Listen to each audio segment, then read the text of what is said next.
Dios invita al ser humano, mediante el mandamiento del sábado, grabado en piedra, a mantener una relación continua y estrecha con Él. Pues en más de 100 idiomas antiguos y modernos, la familia humana ha adoptado la palabra sábado para nombrar el séptimo día de la semana. Sin embargo, por miles de años han habido conflictos y controversias sobre cómo observar debidamente el día santo. Algunos creen que la muerte de Cristo hizo que el sábado fuera obsoleto, que de alguna manera Él abolió el mandamiento del sábado. Fue en el siglo II, después de Cristo, que el primer día de la semana, el día del sol, se convirtió en un día de culto popular para algunos cristianos. A pesar de la popularidad de la adoración al sol y las leyes dominicales de los emperadores, muchos cristianos siguieron adorando en el séptimo día, sábado. De hecho, fueron minoría las iglesias que abandonaron el sábado. Poco después, el domingo quedó establecido como parte del culto cristiano. La minoría que aún guardaba el sábado sufrió muy duras pruebas y persecución, hasta que con el tiempo el interés por el sábado bíblico revivió. El asunto está claro. No se requiere otra cosa sino nuestro propio registro de días y semanas para terminar con la discusión. Es el séptimo día, el sábado de la creación, el que tenemos que guardar santo.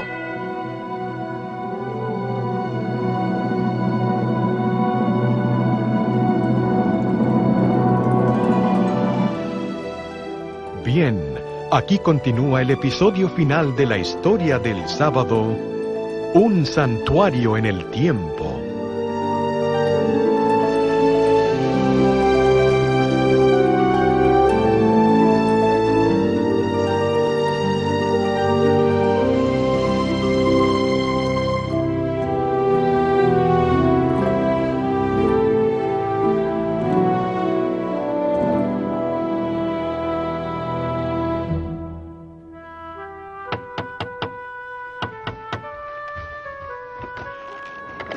Tom Miller, por amor de Dios, entra.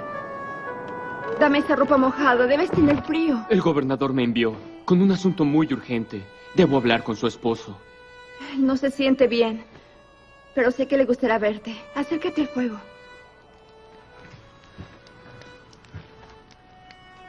Roger, despierta.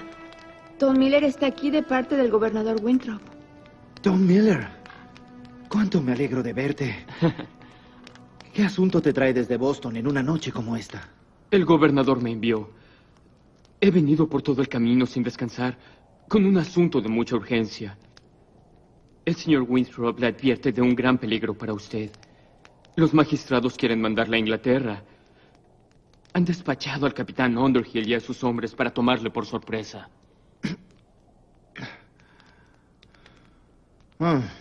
Con que los poderosos jueces no están contentos con haberme desterrado de la colonia.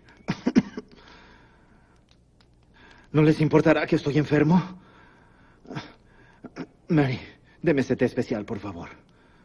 Vamos a ofrecerte algo, aunque es una mezcla amarga. Nos lo enseñaron los nativoamericanos, los bárbaros, como los cristianos los llaman. Pero somos nosotros los que hemos robado sus derechos innatos al ocupar su tierra. Y todavía los llamamos bárbaros. Gracias, mi amor. Enseguida te traigo uno, Tom. Gracias.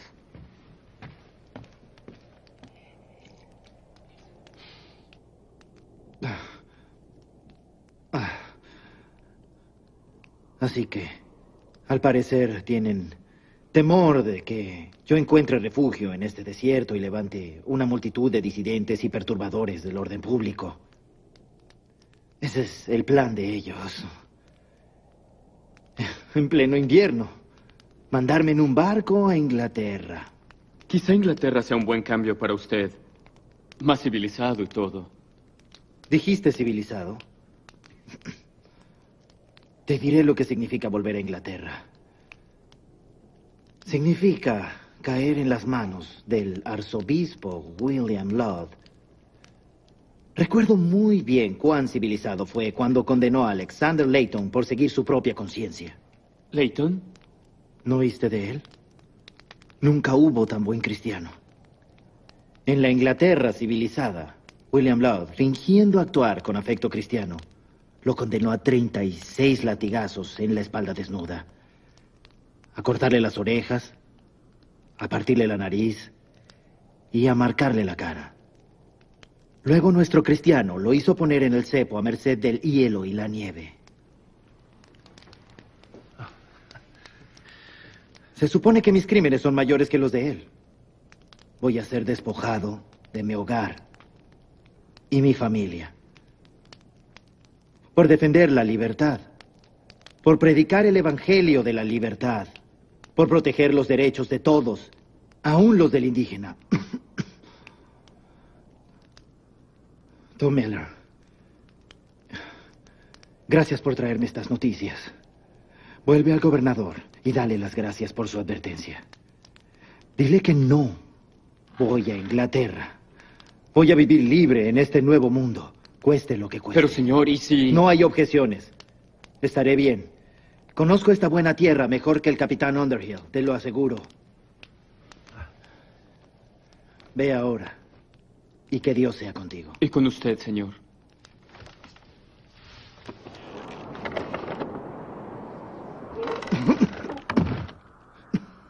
Es un buen mozo. Mary, estas cosas que habías preparado, las necesito ahora. Voy a partir ahora mismo. ¿Esta noche?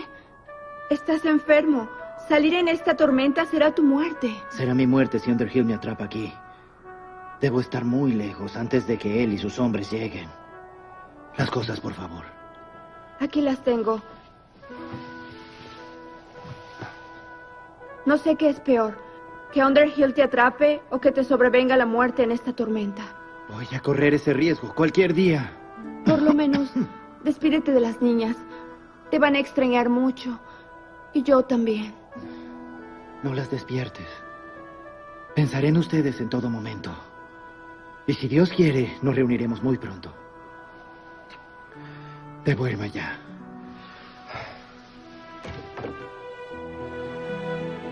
Si Underhill me sorprende aquí, tú también estarás en peligro.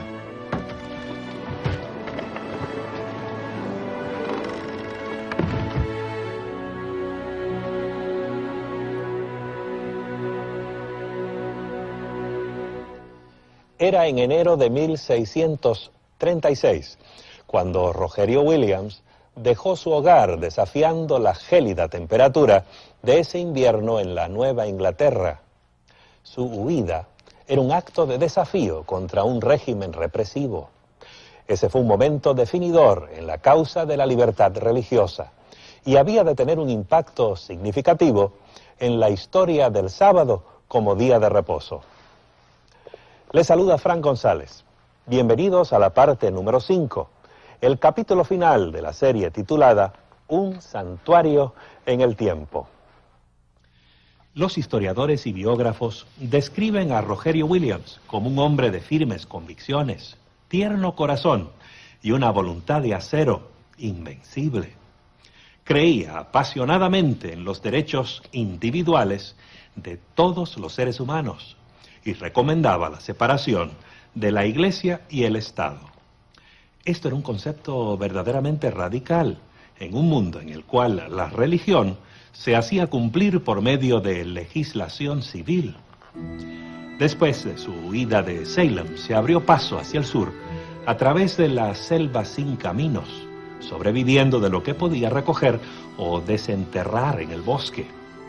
Eventualmente halló refugio entre las tribus de indios norteamericanos que vivían en la bahía de Narragansett. Sus enemigos deben haber estado felices de haberse deshecho de él, pero su familia y sus amigos estaban ansiosos de saber si había podido sobrevivir los duros meses del invierno.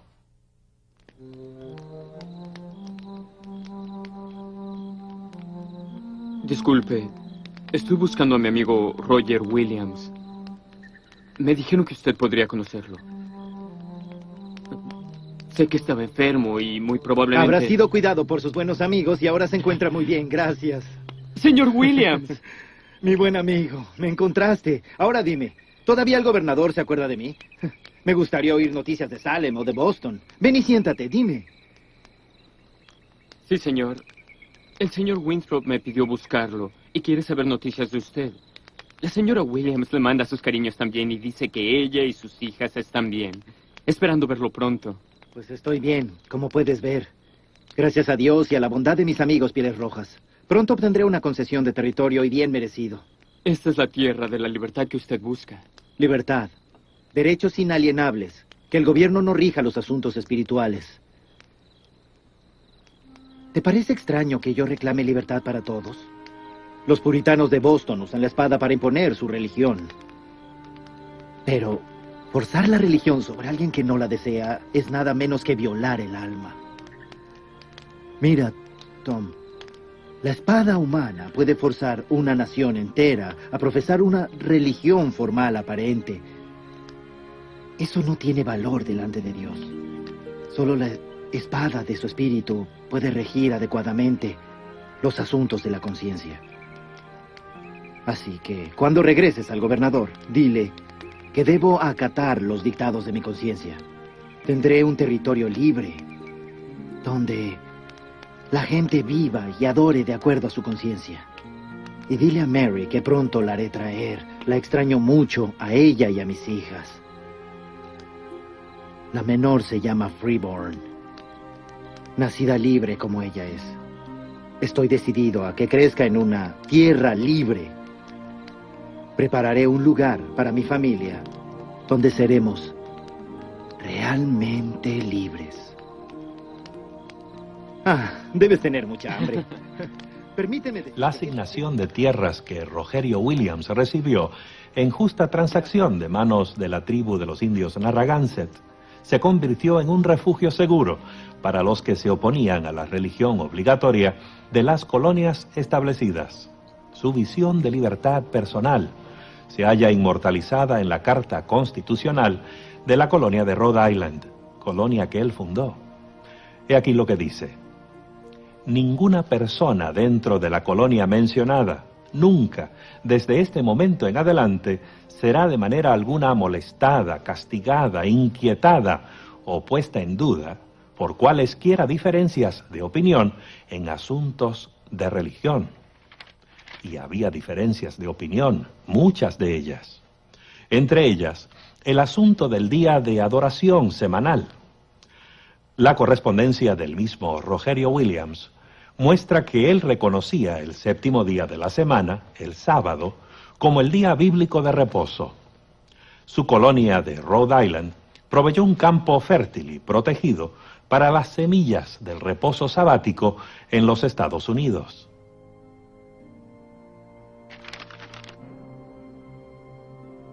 Cuando llegaron a Inglaterra las noticias de la nueva y radical colonia de Rogerio Williams, levantaron muchas críticas en Inglaterra, pero a muchos les resultó atractiva la promesa de ser libres de la tiranía religiosa, y estuvieron dispuestos a desafiar el mar y las selvas de la frontera en su búsqueda de libertad.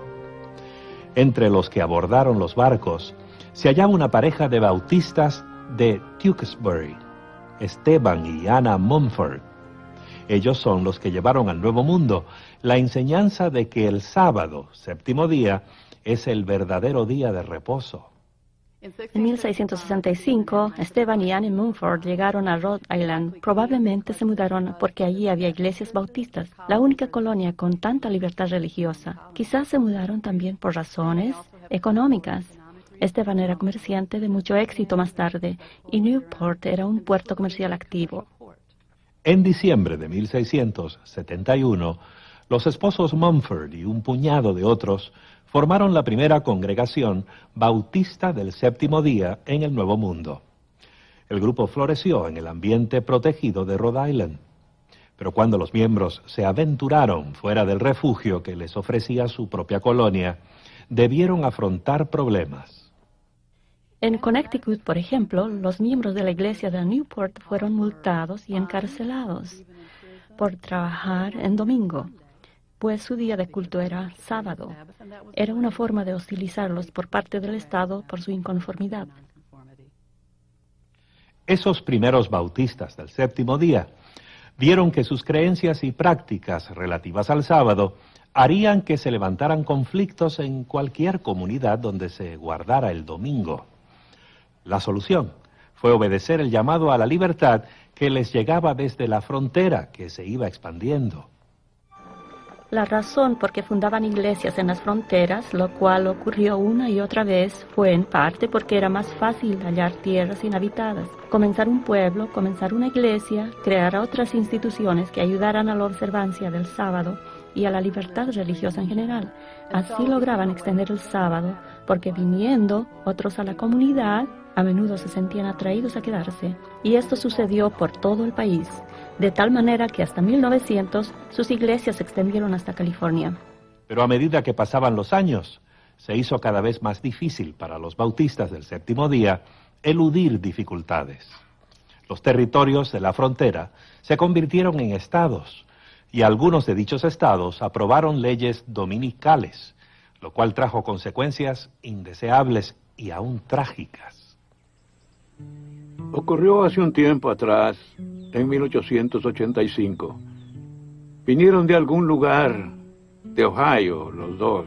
Ella todavía era adolescente, recién casados, y vinieron para vivir en la tierra prometida. Dunfields, creo que así se apellidaban. Él era John. Nunca supe cuál era el apellido de ella. Era muy bonita, por cierto.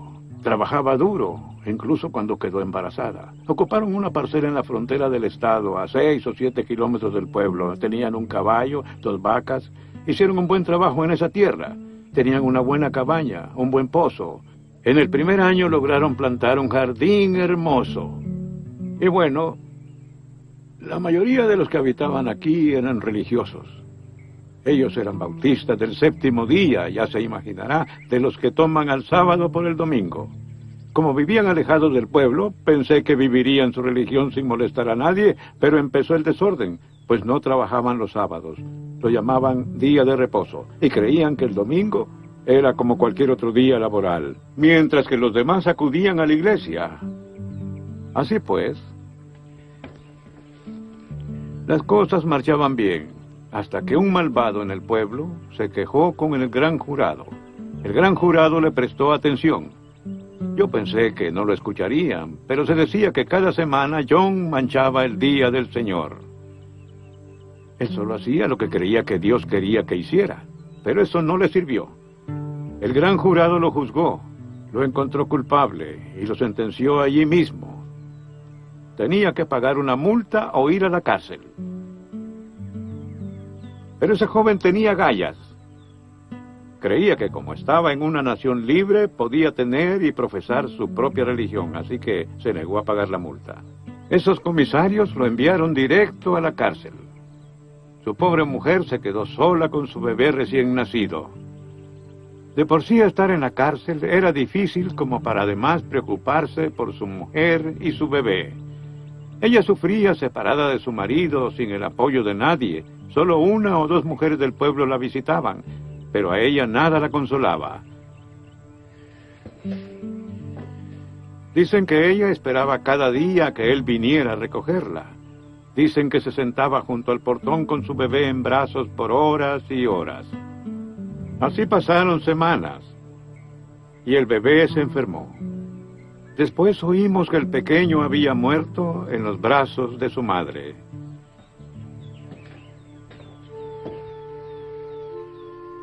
Fue doloroso verla a ella y a las pocas personas del pueblo enterrando a ese pequeño. Su marido en la cárcel, incapaz de consolarla. Él tampoco sin consuelo. Esa pobre muchacha se consumió en la tristeza. Lloraba día y noche. John cumplió su condena. Lo dejaron libre. Se fue a su casa, loco por encontrar a su mujer. Pero cuando llegó, sus vecinos estaban sacando algo. Era ni más ni menos que un ataúd con el cuerpo de su esposa. Se había enfermado. Si me preguntan de qué murió, yo diría que murió de angustia. Él no dijo ni una palabra. Los siguió hasta el cementerio y los observó con tristeza bajar el cuerpo de ella y colocarlo junto a su bebé. Luego se arrodilló y lloró hasta que las lágrimas se le acabaron. Antes de marcharse de aquí, casi de nadie se despidió. Nunca supimos de él. Espero que haya encontrado un lugar donde viva libremente. Los bautistas del séptimo día no fueron los únicos que se trasladaron a la frontera por razones religiosas. Conrado Weissel, un joven refugiado alemán, andaba en busca de un nuevo lugar donde echar raíces propias. Llegó a Pensilvania en 1720 buscando un lugar tranquilo donde pudiera experimentar la presencia de Dios. Pero había demasiadas distracciones en las aldeas cercanas a Filadelfia, de modo que se mudó hacia el oeste, a la zona boscosa que bordeaba un arroyo llamado Cocalico, en lo que hoy día es la ciudad de Efrata. Varios amigos lo siguieron y formaron una comunidad espiritual muy unida, el Claustro Efrata. Weissel guiaba la vida espiritual de su rebaño, instruyéndolos en la doctrina y la vida cristiana práctica. Escribió centenares de himnos para reforzar sus cultos. Aún hoy canta estos himnos el mundialmente famoso coro del Claustro Efrata.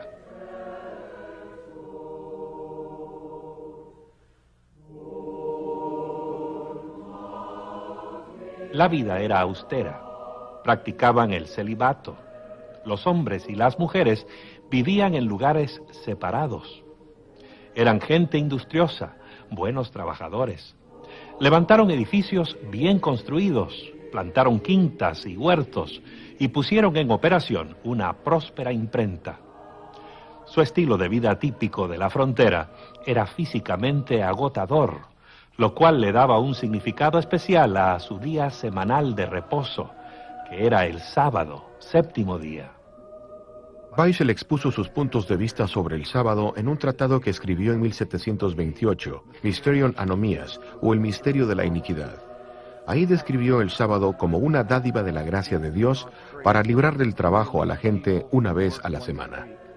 El sábado era un día cuando Weissel y sus compañeros podían comer su pan sin tener que esforzarse en sus trabajos. Esto puso a la comunidad de Weissel en conflicto con las leyes dominicales de Pensilvania. En 1730, la comunidad de Efrata tuvo conflictos legales por quebrantar las leyes dominicales de la colonia de Pensilvania. Algunos feligreses fueron detenidos y encarcelados en Lancaster. Aun cuando Weissel y sus seguidores no andaban al mismo paso que la sociedad que los rodeaba, mantuvieron fielmente su observancia del reposo sabático. Es que no se trataba solo de un día para descansar. Según su criterio, representaba una realidad eterna. Además, creía que la venida de Cristo y el milenio daban la esperanza de un sábado eterno. Por tanto, toda vez que la comunidad observaba el sábado, anticipaba el retorno de Cristo y lo que sería el descanso eterno.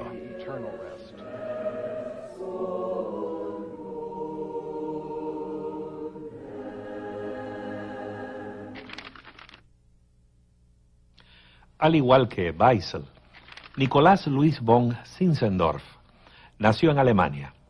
Era un conde, un miembro de la nobleza. En su niñez y juventud desarrolló un espíritu devoto y sensible. A los 19 años visitó una galería en la ciudad de Düsseldorf y allí vio un cuadro que cambió para siempre su vida. Representaba a Jesús en la cruz, llevando la corona de espinas. Bajo el cuadro leyó lo siguiente: todo esto lo he hecho por ti. ¿Qué has hecho tú por mí? El conde Zinzendorf dedicó el resto de su vida a responder esa pregunta. En 1722 permitió que un grupo de refugiados se establecieran en sus tierras, en Alemania Oriental. Eran un remanente del movimiento religioso moravo que había comenzado con el martirio de Juan Hus, 300 años antes. A pesar de que Zinzendorf había sido toda su vida luterano, provocó entre los moravos un reavivamiento espiritual, renovando su fe e inspirándoles una nueva visión. De hecho, llegó a ser obispo en la iglesia morava renovada. Zinzendorf tuvo la visión de cómo el mensaje del amor de Cristo podía ser impartido en todo el mundo. Así que Comenzando en 1732, él envió a los moravios por el mundo como misioneros para llevar el evangelio a través de las barreras culturales. 9 años más tarde, en 1741, llegaron a Pensilvania algunos misioneros de Zinzendorf, con la intención de abrir obra entre los indios de Norteamérica.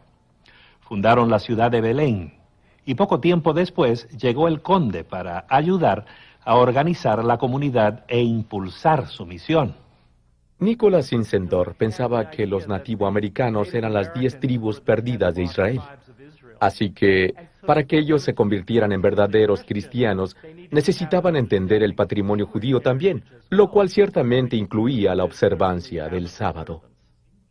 Zinzendorf sentía que el sábado era común para todos, sin importar de dónde eran, algo internacional. Era una celebración que podía ser observada por todos, y sentía que si él podía presentarlo a todos, hacer de ello una práctica común, podría conducir a todos a la hermandad de Cristo.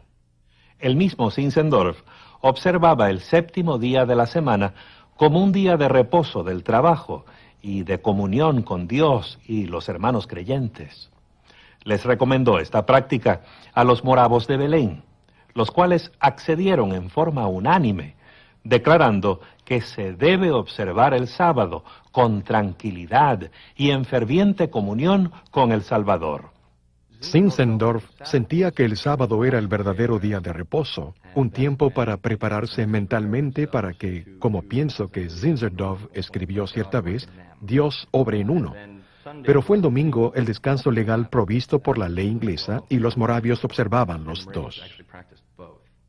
Parece que junto con esto, el conde Zinzendorf no le ponía gran atención al domingo como día de reposo. Durante el verano de 1742, salió en gira por las misiones indígenas moravas. Cierto domingo, él y su grupo acampaban cerca de Hurley, Nueva York. Mientras estaban allí, unos dignatarios locales fueron a visitarlos, pero el conde Zinzendorf estaba algo desatento por estar escribiendo un himno. Así que no recibió a los visitantes con la debida atención que se merecían. Una de esas autoridades dijo ser el juez de paz. Luego, con cierta actitud arrogante, hizo la observación de que el conde parecía estar muy laborioso en una tarde de domingo. Al día siguiente, él les forzó a la gente de Zinzendorf a la corte y les aplicó la multa de 18 chelines por violar el descanso dominical.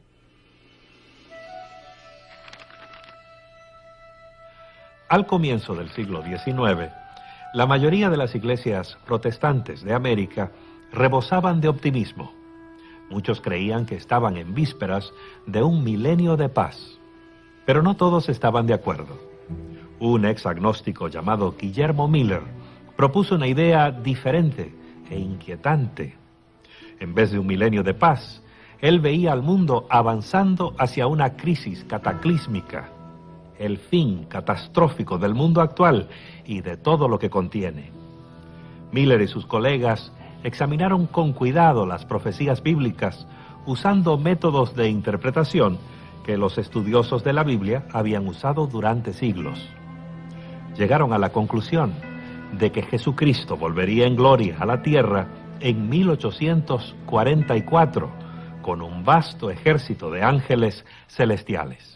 Millares de personas, mayormente en la Nueva Inglaterra y Nueva York, aceptaron la idea y se unieron a Guillermo Miller y los demás en preparación para la gran culminación de la historia. El cemento que los unía era su creencia en la segunda venida de Cristo. Nada más valía la pena, ni sus granjas, ni sus negocios, credos individuales o tradiciones. Y ciertamente no les interesaba cuál día fuera el verdadero para reposar. Y es precisamente aquí donde los bautistas del séptimo día reaparecen en nuestro relato. A principios de los 1840, los bautistas del séptimo día tuvieron el nuevo énfasis evangelístico de compartir el sábado con los demás creyentes, especialmente los bautistas que no guardaban el sábado. Así que publicaron una serie de tratados, los publicitaron y los llevaron de lugar en lugar. Los miembros procuraron influenciar a quienes les rodeaban. Pero Para su chasco, vieron que nadie parecía interesarse. Nadie les prestó atención. Pero cerca del pueblito de Washington, Nueva Hampshire, cierta dama bautista del séptimo día decidió que era tiempo de hacer que alguien pusiera atención. Se llamaba Raquel Oakes Preston, y el que puso atención fue Federico Wheeler, un predicador millerita. Pastor Wheeler, qué bueno que vino. Por favor, deme su abrigo y puede dejar esos zapatos mojados ahí en la puerta. Hermana Oakes, me intriga por qué me llamó urgentemente. Espero que no haya problemas con usted ni con su hija. Nada de eso, pastor. Pase a la sala de visitas. Estoy ansiosa de hablar con usted. Prepara un té para nosotros, por favor. Siéntese aquí, por favor. Bueno, espero que usted y su familia estén bien, aunque usted está casi siempre lejos. Sí, hermana, la familia está bien. De todos modos, no hay mucho que hacer en la finca este año, ya que el señor vendrá dentro de pocos meses. Eso podría ocurrir, pero como siempre debemos prepararnos para el futuro. En caso de que él no viniera antes del próximo invierno, ¿no cree usted? Supongo que esa posibilidad existe, Bien, pero... permítame decirle por qué estuve intranquila en los servicios del domingo pasado y por qué estuve ansiosa de tener este encuentro con usted. ¿Recuerda su sermón antes de participar de la Cena del Señor? Claro. Fue mi mensaje habitual para el servicio de comunión. La necesidad de la debida preparación para no tomar el cuerpo y la sangre del Señor indignamente. Usted nos dijo que si alguien estaba desobedeciendo conscientemente los mandamientos divinos, no era digno de participar de la Cena del Señor. Me halaga el que usted haya prestado atención. Sin embargo, no estará en desacuerdo con mi sermón, ¿no es cierto? No, por el contrario, estoy de acuerdo de todo corazón. Inclusive diría que más de acuerdo que usted mismo. ¿Cómo? Creo, igual que usted, que es nuestro deber cristiano obedecer los mandamientos por amor a nuestro Salvador. Así que, cuando le oí decir esas palabras en la mesa de comunión, difícilmente me abstuve de ponerme en pie para objetar. Escuché esto. Acuérdate del día del sábado para santificarlo. 6 días trabajarás y harás toda tu obra, mas el séptimo es sábado para Jehová tu Dios. Claro, conozco bien ese pasaje. Sin embargo, usted y su congregación están desobedeciendo este mandamiento. ¿Desobedeciendo? ¿Cómo piensa encontrarse con nuestro Salvador que viene cuando usted rechaza una revelación tan clara de su voluntad? Él dijo que el séptimo día sería su santo sábado. ¿Por qué se contenta con observar el primer día? Pero, hermano... El primer día, Pastor Wheeler, que es domingo, en vez del séptimo día, que es sábado. ¿Entiende usted? Como ministro de su grey es su deber, su privilegio, guiar su congregación hacia una cabal comprensión del sábado del Señor.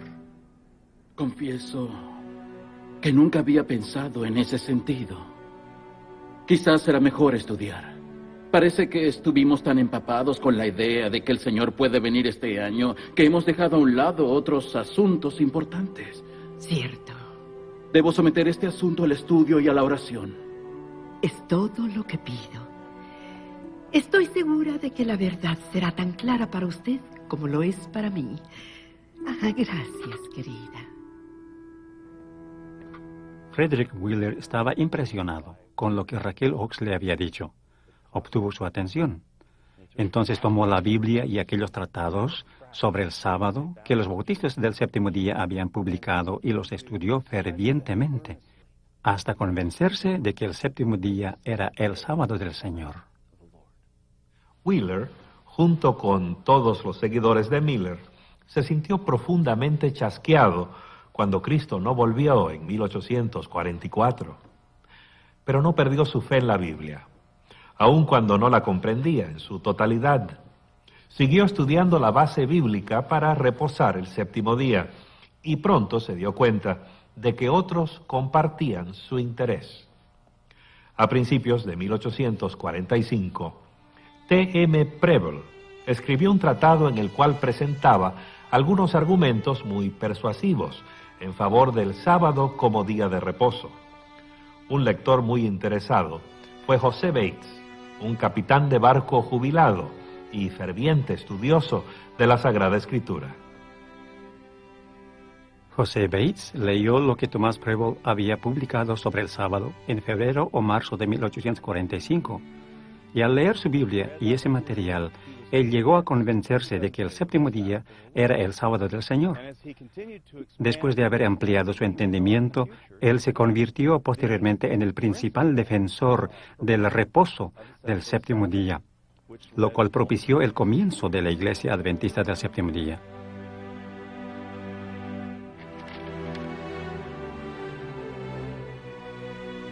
Mientras la doctrina del reposo sabático ganaba terreno en los Estados Unidos a mediados del siglo XIX, la revolución de Taiping se extendía por la China. Los campesinos se habían rebelado contra la dinastía Manchú. El gobierno de la China continental, que se decía ser del movimiento revolucionario de los campesinos, siempre había exaltado a los campesinos y a los movimientos revolucionarios similares del pasado.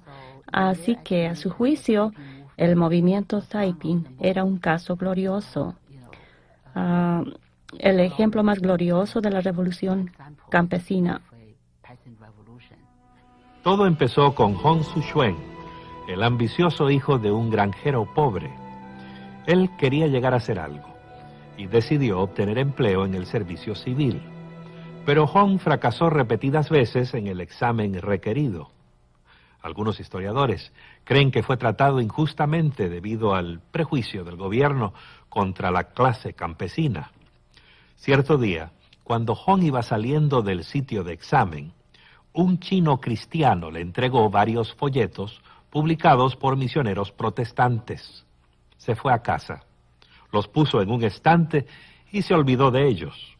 Hong volvió a tratar de pasar el examen, pero un nuevo fracaso lo hizo caer en un estado de quebranto nervioso, un período de tinieblas y depresión, marcado por una serie de extraños sueños.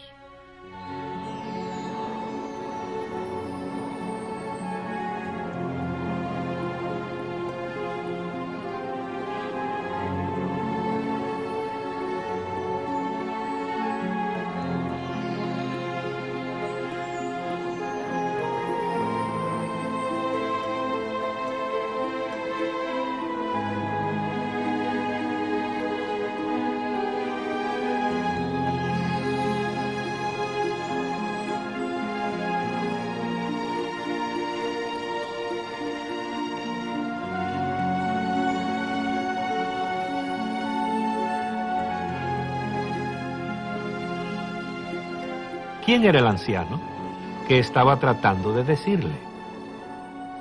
Las tradiciones chinas no les daban mucha importancia a los sueños, a menos que hubiera alguna clara conexión con la vida real. Hong no pudo discernir ninguna conexión aquí, de modo que los sueños lo dejaron un tanto confuso. Fue algún tiempo después de eso que un amigo lo visitó, después de las visiones, después de fracasar en los exámenes, y le dijo: «Oh, veo que tienes esos tratados, son muy fascinantes, ¿no es cierto?». A esa observación casual, Hong respondió: «Bueno, no los he leído». Entonces el amigo le dijo: «Pues creo que debes leerlos, te van a parecer atractivos». Los folletos llevaron a Hong Xiuquan a descubrir la Biblia y la revelación que hace el libro santo del Dios omnipotente y su Hijo Jesucristo.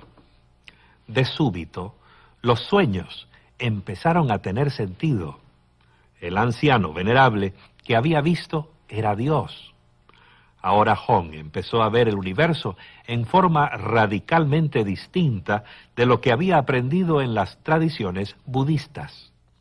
Fue así que el sueño, los tratados y las enseñanzas bíblicas comenzaban a tomar sentido en su mente. Se formaba en él una visión cada vez más compleja de Dios, el Padre. Hong Xiuquan creía que el propósito de su vida era establecer el Taiping Tianguo, el gran reino de paz celestial. Su celo religioso consumió a la clase de los oprimidos campesinos, inspirando el movimiento revolucionario más importante del siglo XIX. Hong y sus seguidores publicaron y distribuyeron la Biblia, y hasta les exigían a sus soldados que se aprendieran de memoria porciones de ella. Yo creo que el aspecto más claramente cristiano del movimiento Taiping fue el haber puesto en alto los 10 mandamientos, y eso a pesar de tener ellos las 10 reglas casi idénticas a los 10 mandamientos. Los líderes del Taiping interpretaron en forma totalmente literal el 4º mandamiento y exigieron que se observara el día 7º de la semana como el día de reposo. Por cuanto el calendario chino no tenía semanas de 7 días, tuvieron que adaptar su rutina acostumbrada. Cada 6º día se levantaba una bandera para recordar al pueblo que se preparara para la llegada del día santo. El 7º día es el día santo del Padre Celestial.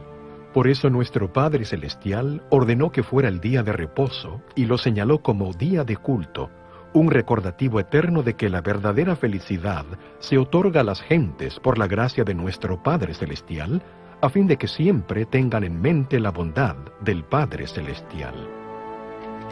Los esfuerzos de Hong Xiuquan por establecer el gran reino de paz celestial nunca tuvieron verdadero éxito. Sí lograron él y sus seguidores liberar un 40% del imperio de las garras de la dominación manchú. Pero eventualmente los ingleses y otras potencias occidentales ayudaron a los manchúes a prevalecer. En 1864 aplastaron la revolución de Hong Xiuquan.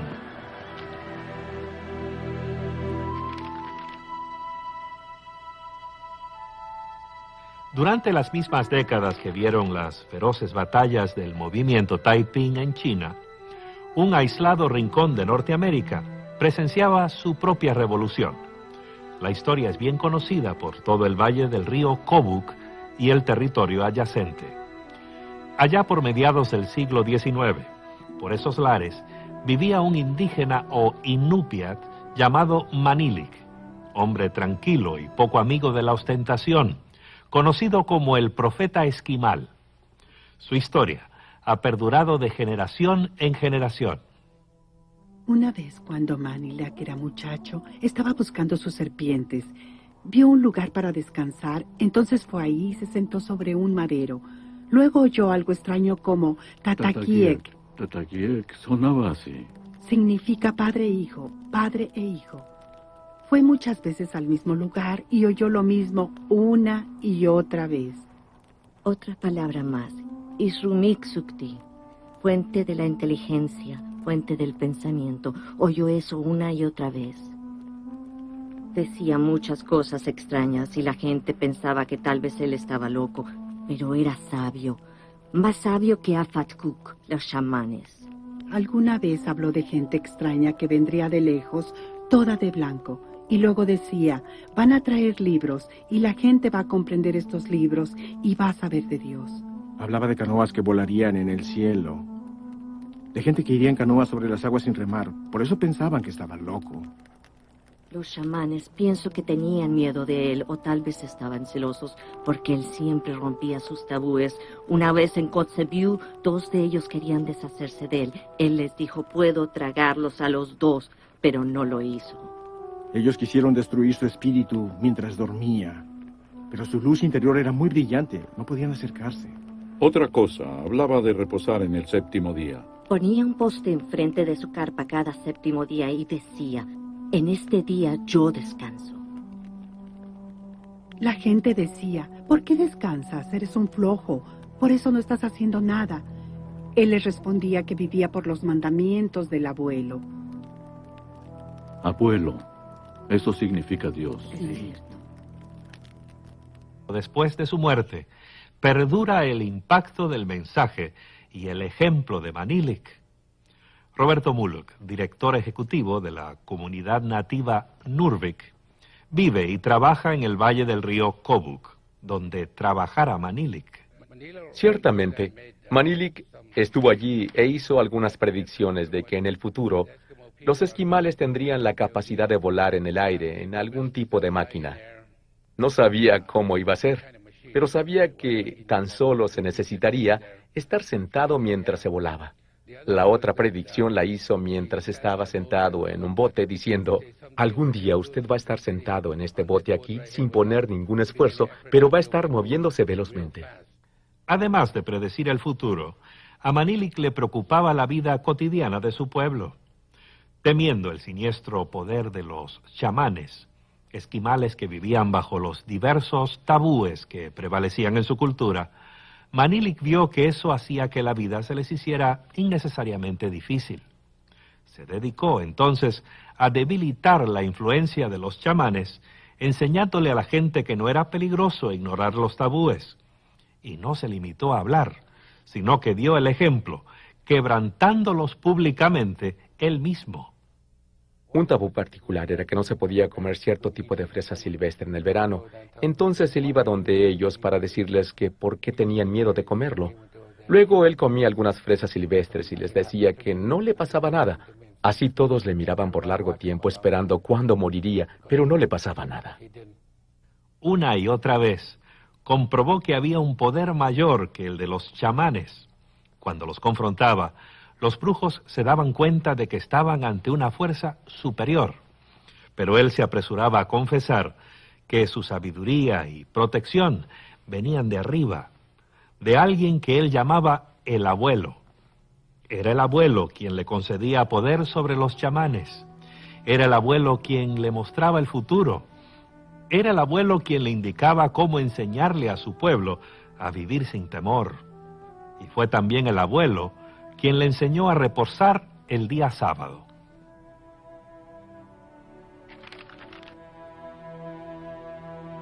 La historia de Manilik es solo una entre muchas que cuentan de individuos que han aprendido acerca del sábado sin haber leído nunca una Biblia ni visto a un misionero. Otro relato llega hasta nosotros de un remoto rincón de la selva tropical sudamericana. Hace unos 100 años, Aucua, el jefe de un poblado indio, tuvo un sueño asombroso, el cual transformó su vida.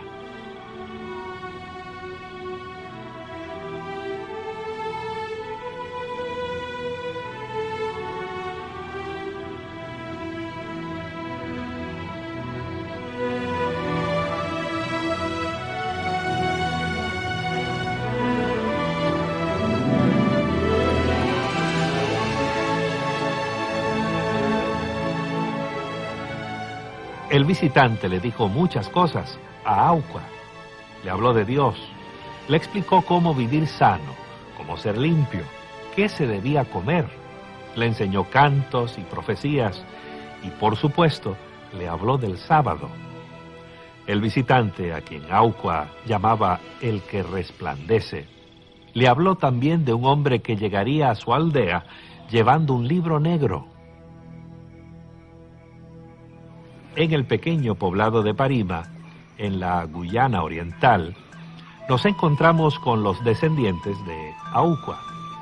Todavía recuerdan el sueño y el resplandeciente visitante de Aucua. Se parecía a Dios.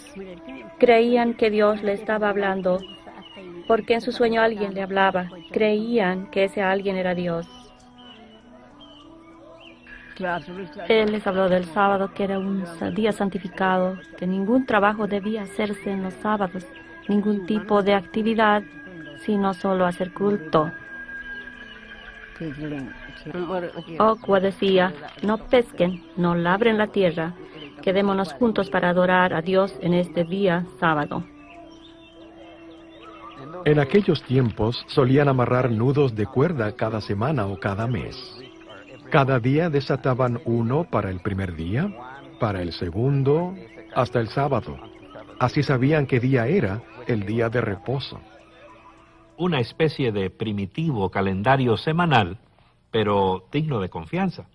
todavía funcionaba varios años después, cuando un solitario misionero se abrió paso hasta el poblado de Auqua. Llevaba consigo una Biblia, el libro negro, tal como en el sueño de Auqua. Lo que encontró era extraordinario. En vez de la típica tribu primitiva de la selva, los habitantes de la aldea se veían limpios y sanos. Además, observaban fielmente cada sábado como el día de reposo, costumbre que sus descendientes siguen practicando hoy.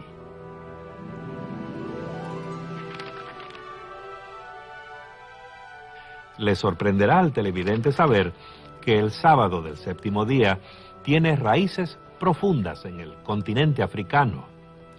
Veintenas de iglesias independientes han surgido entre los pueblos africanos desde la llegada de los misioneros protestantes en el siglo XVIII. Estos grupos nativos, fundados y dirigidos por africanos, comparten un trasfondo común. Sidney Davis, experto en el cristianismo africano, explica: el movimiento de iglesias independientes de África es un modo de desligarse del imperialismo occidental, de la imposición de la cultura occidental sobre África. Eso es agradable para ellos porque pueden expresar la cristiandad en el marco de su propia experiencia en vez de hacerlo en el marco de la cultura impuesta. No debe sorprendernos ver que se haya esparcido tanto la observancia del sábado. El concepto del reposo sabático se expresa a través de diversos idiomas y tradiciones del África.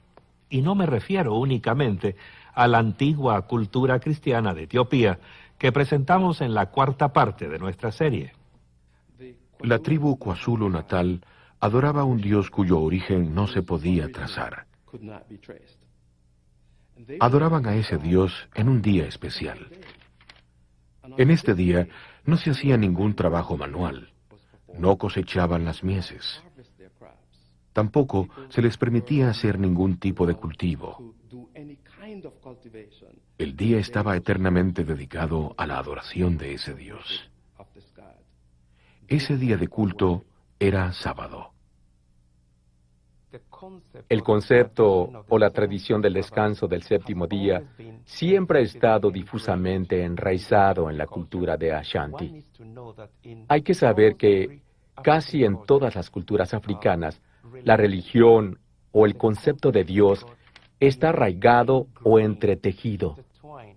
Así que la pregunta de cuán antigua es la tradición del sábado para un africano o un Ashanti es realmente innecesario hacerla, porque tanto cuanto saben siempre ha sido parte de la vida de ellos. En el idioma Zulu, la palabra sábado significa día de consumación o el último día. Lo que a mí me fascina más es que ellos tenían estos conceptos del sábado desde mucho antes de la llegada de los misioneros europeos. Fueron los misioneros quienes introdujeron el culto dominical, pues hasta entonces todos sabían que Dios tenía solo un día de culto, el sábado. Cuando los misioneros europeos llegaron, introdujeron no solo una manera diferente de adorar, sino un día distinto de culto, el domingo. Y por lo que introdujeron el culto dominical, todo hombre blanco fue llamado automáticamente hombre blanco de domingo, o Kwesi Bruni, porque se llama Kwesi a todo niño nacido en domingo. Para ellos, todo europeo es nacido en domingo porque introdujeron el culto dominical.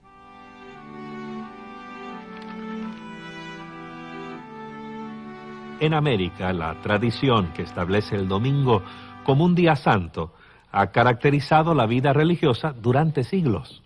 Se ha llegado a considerar su observancia como un requisito para recibir las bendiciones de Dios. Más aún, algunos sostienen que ignorar el día santo es lo mismo que invitar un desastre.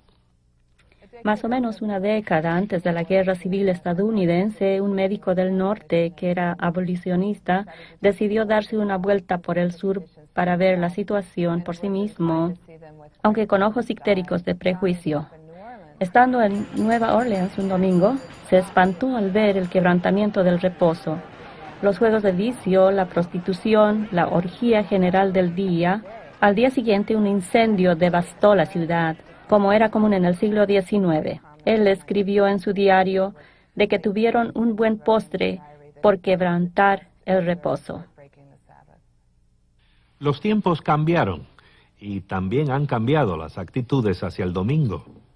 A medida que la industria se volvió más mecanizada y las leyes laborales fueron limitando la extensión de la semana laboral, la gente se aficionó al lujo que significaba tener tiempo libre. El domingo se fue convirtiendo progresivamente en un día para hacer lo que a cada uno se le antoje. Y eso ha traído problemas. El problema era que se ponía la marca del dólar al domingo por causa del feriado y recreación. Vale decir que las actividades recreativas de los juegos deportivos, los teatros, los parques recreacionales, todas las actividades recreativas resultaban muy lucrativas y muchos empresarios lucraban de esas actividades. Consecuentemente estaban lucrando del día de reposo. Según muchos líderes religiosos, la secularización del domingo es un paso gigantesco en la dirección equivocada. Surgieron voces fuertes e influyentes que exigían más leyes que limitaran la actividad comercial y aún la conducta privada en el domingo.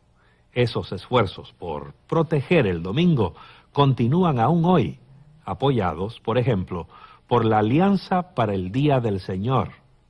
La Alianza del Día del Señor tomó esta posición porque creía que el descanso del sábado, el reposo, existía desde antes de nuestras comunidades religiosas, inclusive del mismo judaísmo. Hace tiempo, cuando se formó la Alianza para el Día del Señor, el tema de las leyes dominicales despertaba a controversias. En mayo de 1888, el senador Henry Blair de Nueva Hampshire propuso legislación destinada a limitar las actividades seculares en domingo, dentro de, por supuesto, la jurisdicción del gobierno de Estados Unidos. El senador Blair dejó bien claro que el propósito de su proyecto de ley era preservar el primer día de la semana como día de reposo y observancia religiosa. La legislación fue enviada al Comité de Educación y Trabajo del Senado, del cual Blair era presidente. Entre los que presentaron objeciones a la legislación propuesta estuvo Alonzo T. Jones. Señor, usted puede hablar de la fuerza de la mayoría en asuntos sociales y civiles, pero no existe ninguna mayoría que pueda dictaminar la religión del hombre. No en esta nación, no bajo nuestra Constitución. Señor Jones, usted no parece reconocer la responsabilidad del Estado de velar por el bienestar de la sociedad. Senador, es usted quien no reconoce la clara distinción entre la responsabilidad del hombre con el Estado y su deber hacia Dios. Lo primero debe acatarse bajo la fuerza de la ley. Lo segundo debe ser cumplido solo bajo la fuerza del amor. Y eso, libre y voluntariamente. Ninguna ley puede regir el amor. La ley del Estado debe proteger a la gente para que cumpla con su deber hacia Dios. Nuestra ley dominical está escrita para preservar el Día del Señor, que es un beneficio para el pueblo. Es un buen objetivo, senador Blair, pero completamente innecesario. Nuestra Constitución ya reconoce los derechos de la gente respecto a su religión. La ley dominical suya no añade nada sobre nuestras libertades fundamentales, excepto restricciones. Temo, señor, que usted no ve las realidades actuales. Si el hombre que tiene un deber hacia Dios no lo cumple voluntariamente, corromperá la sociedad. Es la ley dominical propuesta la que va a tener una influencia corruptora al emplear fuerza y coerción para hacerla cumplir. Al contrario, el efecto esperado es que no encarezca el reposo. Si los hombres no están de acuerdo en honrar el Día del Señor y si no restringimos sus acciones por la ley civil, entonces hollarán los derechos de quienes honren y observen ese día como santo para el Señor. Con todo respeto, senador, ¿no ve usted que su proyecto de ley va a permitir pisotear los derechos de las minorías religiosas? ¿Quiere usted volver al tiempo del oscurantismo cuando la Iglesia y el Estado se unieron para forzar a la gente a violar su conciencia y someterla a la religión oficialmente establecida? Señor, esa es una comparación sin mérito. Nuestra ley dominical es para beneficio de toda la sociedad. ¿Acaso no es una función legítima del Estado legislar en favor del bien común? El bien común que usted valora tanto no se efectúa restringiendo los derechos de la conciencia de uno a fin de ampliar los derechos de otro. Se efectúa mejor por las libertades sobre las cuales esta república fue fundada. La coerción religiosa auspiciada por el Estado desprecia la intención de los fundadores. Esta ley hace una exención para aquellos que desean adorar en otro día, como los judíos, los bautistas del séptimo día, ustedes los adventistas del séptimo día que observan el sábado. ¿Cuál es el problema? El problema es... Justo esta mañana la señora Bayham de la Unión Femenina de Temperanza Cristiana se dirigió a este comité en apoyo de tal exención. Ella consultó con los representantes de los 9 diferentes grupos que observan el sábado en vez del domingo. ¿Sabe cuántos aprobaron tal exención? Todos. Todos sin excepción. Senador, respeto mucho los principios de temperanza promovidos por la organización de la señora Bayham, pero ella no tiene voz ni voto sobre cuestiones de exención para mi denominación. Profesor Jones, ¿va a objetar contra las exenciones que ciertamente beneficiarán a su grupo y a otros grupos? Sí, señor. En efecto, las objetamos. La cláusula de exención no cambia el proyecto de ley como para modificar nuestra oposición.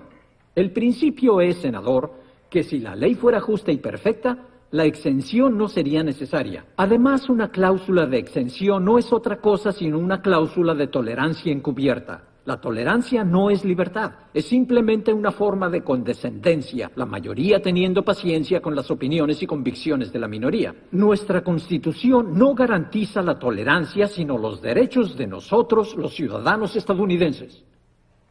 Profesor Jones, sin ceder en mi opinión, permítame hacerle otra pregunta. ¿Cuál sería su reacción si escribiéramos de nuevo esta propuesta como ley de reposo sabático y no dominical? Supongo que usted tomaría una posición diferente. Al contrario, senador, toda ley que intenta forzar la conciencia es abiertamente anticristiana y anticonstitucional por naturaleza. Por tanto, senador, estamos en contra de toda ley dominical que se haya legislado, desde la primera decretada por Constantino hasta esta que usted está proponiendo. Y si usted cambia de una ley del domingo a una del sábado, igual nos opondremos firmemente.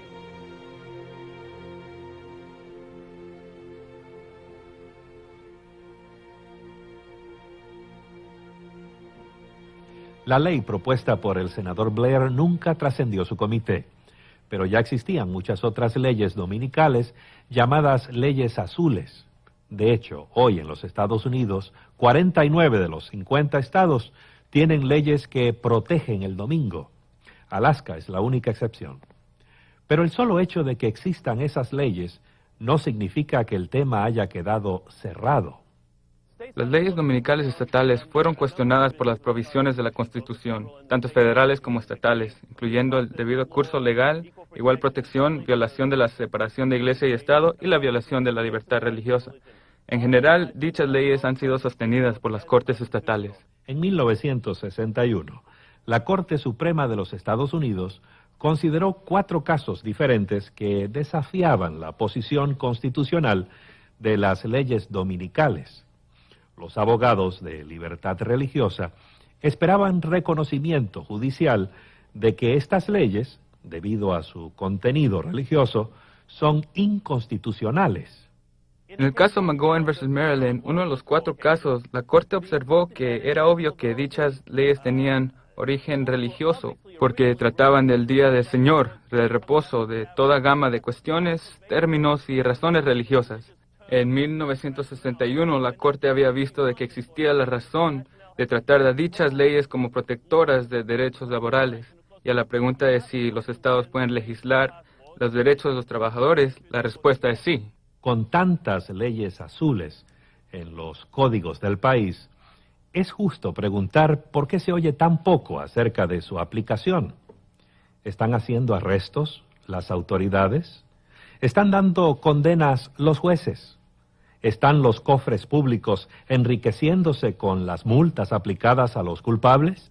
Yo pienso que hay 3 principales razones por qué no se hacen cumplir las leyes dominicales. Primero, las leyes escritas en los libros frecuentemente no se hacen cumplir porque se presta atención a otras prioridades.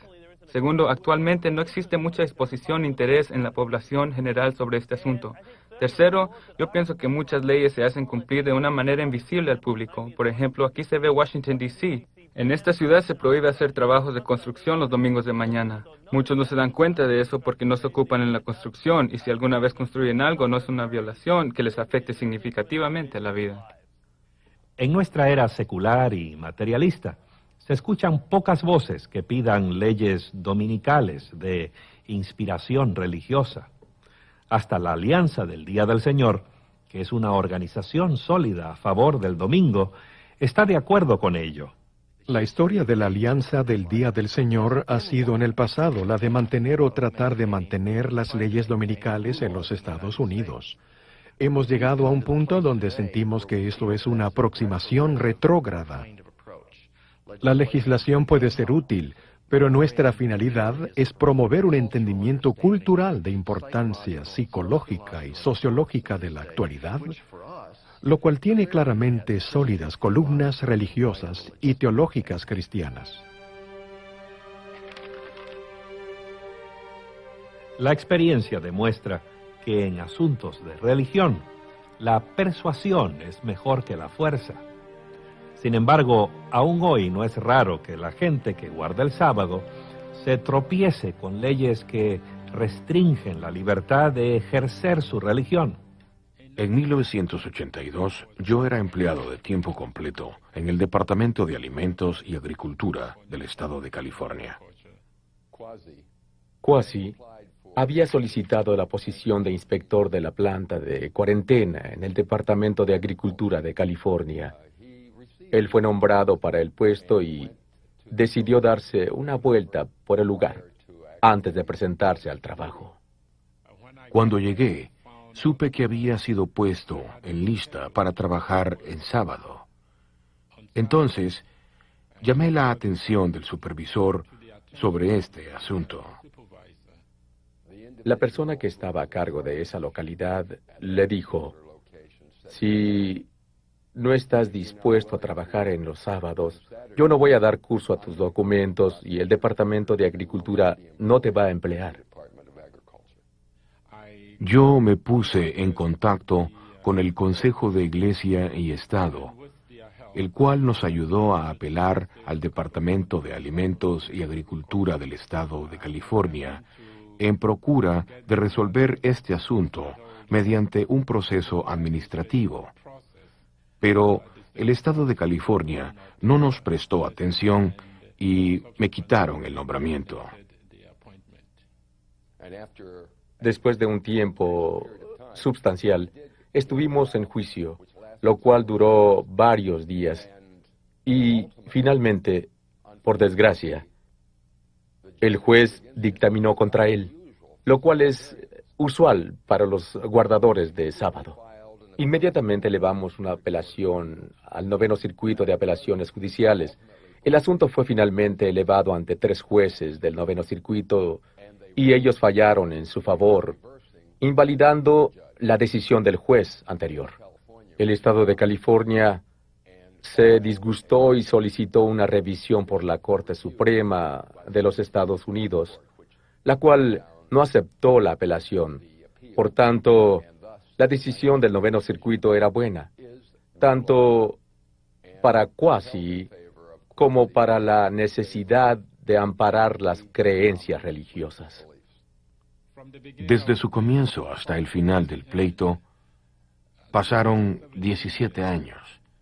Nosotros seguimos adelante porque creímos que estábamos haciendo la voluntad de Dios y porque creímos que otros podrían beneficiarse de nuestras penas. En 1973, los líderes de un gran país africano exigieron a todos los ciudadanos que dedicaran un día a la semana para servicios comunitarios, tales como la reparación de puentes y carreteras. A todas luces, parecía una buena idea. Sin embargo, el día nacional que se escogió para hacer esos trabajos fue el sábado. Eso causó grandes dificultades a los adventistas del séptimo día. Pase.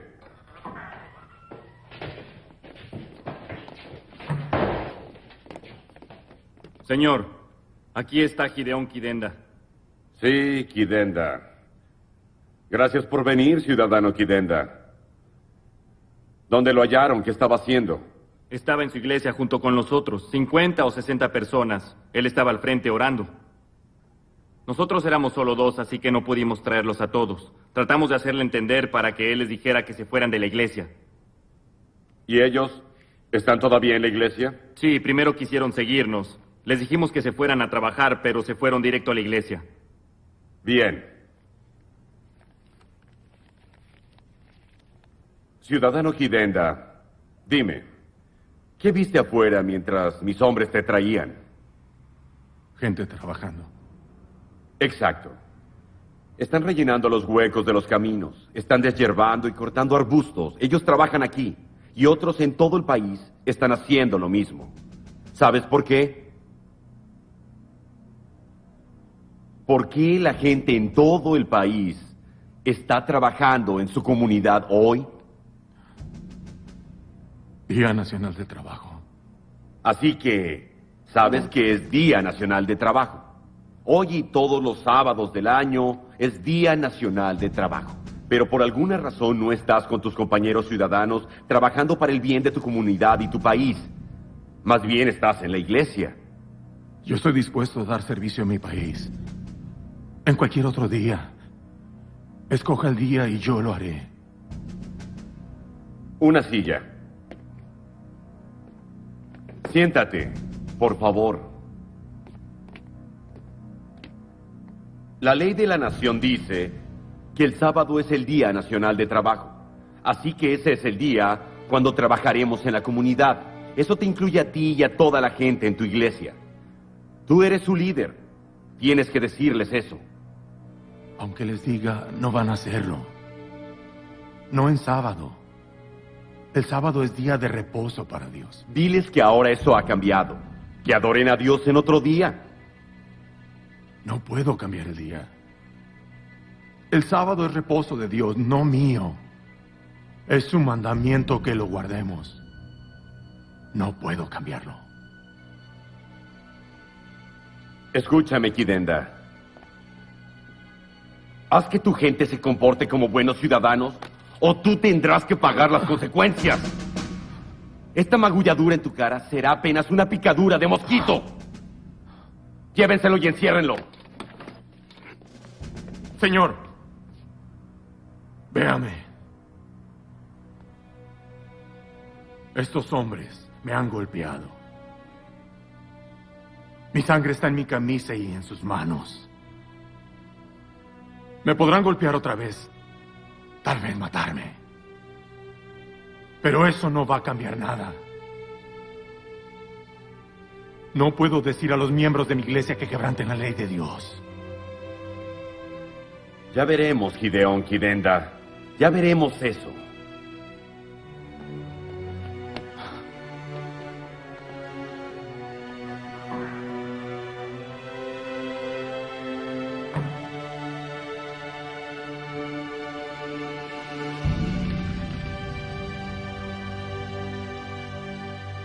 Al parecer, guardar el sábado puede resultar caro, inconveniente y hasta peligroso. A raíz de todo esto, resulta sorprendente notar cuántos cristianos hay que guardan el sábado hoy. El directorio de grupos que observan el sábado, publicado por la Asociación del Sábado Bíblico, contiene más de 400 iglesias y denominaciones que guardan el sábado. Uno de ellos es la Iglesia de Dios del Séptimo Día, con sede en el estado de Colorado, que tiene una feligresía mundial de cerca de 200,000. El reposo del séptimo día es importante para nosotros como denominación por causa de habernos comprometido a ser bíblicos, una congregación basada en la Biblia. Creemos que el sábado es una parte integral de las enseñanzas bíblicas y sería imposible enseñar todos los consejos de Dios y aún vivir de toda palabra que sale de la boca de Dios si ignoráramos su reposo del séptimo día. En 1896, la Iglesia de Dios y de los Santos de Cristo fue establecida por William Saunders Crowley en Lawrence, Kansas. Aunque era solo diácono bautista entonces, el profeta Crowdy recibió una noción divinamente inspirada de las claves de salvación, una de las cuales era los 10 mandamientos. Esto naturalmente lo llevó a la observancia del reposo del séptimo día. Aunque parecía que estaba proporcionando algo nuevo, en realidad el profeta Crowdy restableció una forma de judaísmo profético que había moldeado las vidas de hombres y mujeres desde la antigüedad. Muchos de los grupos más pequeños que guardan el sábado surgieron de la Iglesia Mundial de Dios, fundada por el empresario Herbert Armstrong. El relato tiene un comienzo inverosímil. En realidad fue la esposa del señor Armstrong la que lo interesó en el sábado. Esto sucedió en 1926.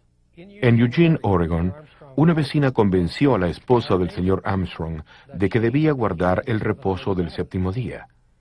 La vecina le probó esto por la Biblia.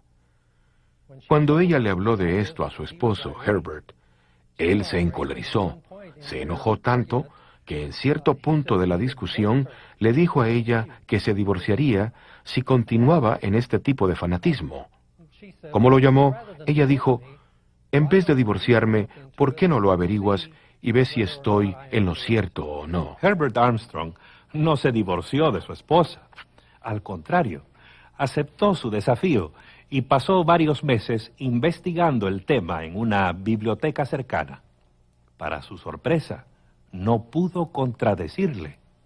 Se sintió arrinconado y solo pudo llegar a la única conclusión de que el sábado, el séptimo día, es el día bíblico de reposo. Este llegó a ser el distintivo de la iglesia que fundó. Herbert Armstrong murió en 1986.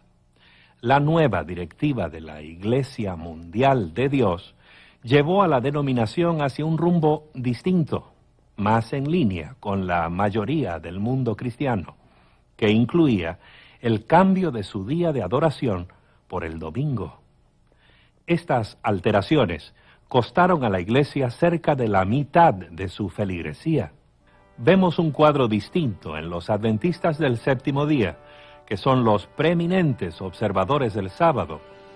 La feligresía mundial asciende a 13 millones, esparcidos en unos 200 países, y está creciendo con rapidez. Hay más de 54,000 congregaciones adventistas del séptimo día en todo el mundo, y cada semana se agregan 30 nuevas. Aunque su teología está arraigada firmemente en la tradición protestante, los adventistas del séptimo día han sido el objeto especial de la crítica, debido a su compromiso inflexible de observar el sábado bíblico. Algunos oponentes lo ven como una negación de la libertad cristiana en Jesús.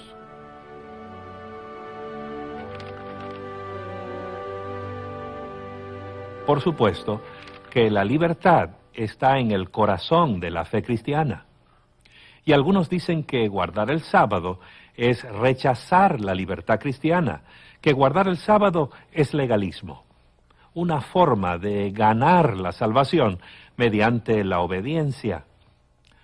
Pero observar el día bíblico de reposo, ¿es necesariamente legalismo?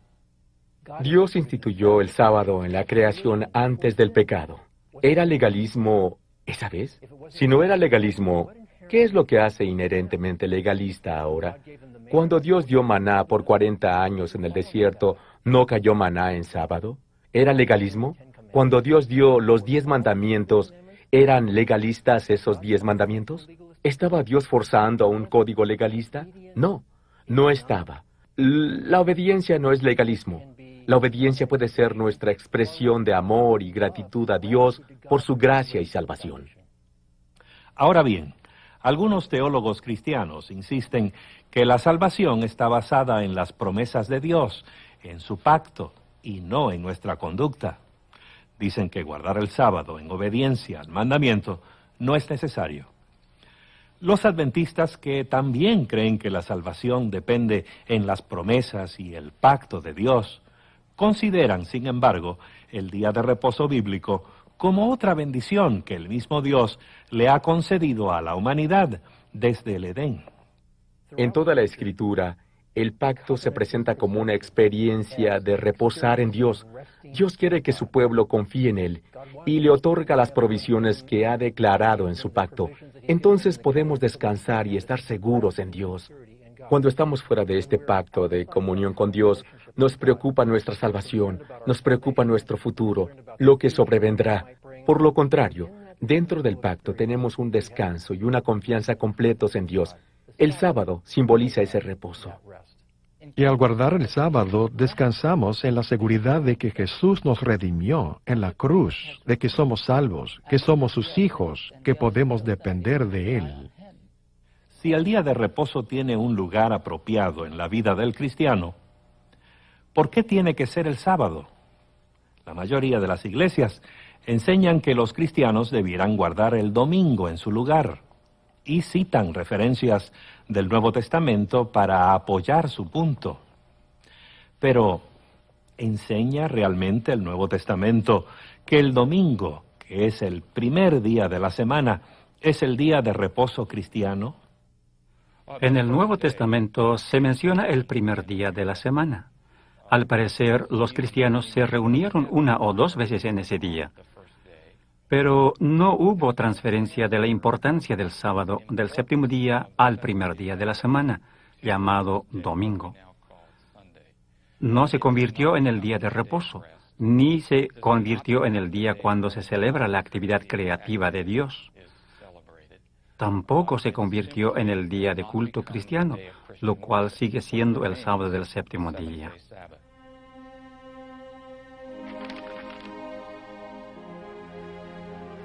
Según los registros bíblicos, las tablas de piedra donde Dios escribió los 10 mandamientos fueron colocadas en una caja de oro sagrada, conocida como el arca. Este objeto invalorable de la antigüedad desapareció desde hace mucho tiempo. Su paradero es un misterio. La profecía de Apocalipsis presenta otro misterio en la escena introductoria de otro maravilloso drama.